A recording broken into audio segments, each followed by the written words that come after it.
Terzo giorno di lavori nel Viale Marconi e ancora traffico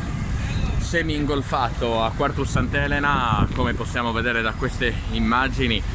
Tutte le auto costrette a girare in via Fermi, intanto vanno avanti i lavori per il nuovo asfalto e Polizia Municipale in azione per il terzo giorno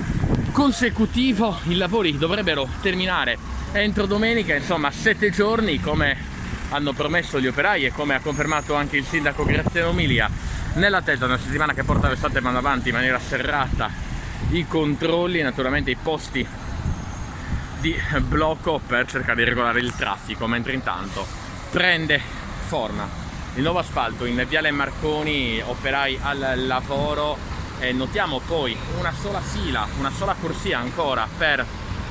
chi deve raggiungere Quarto l'Interland da Cagliari, e vediamo appunto tutti in fila indiana, tutti in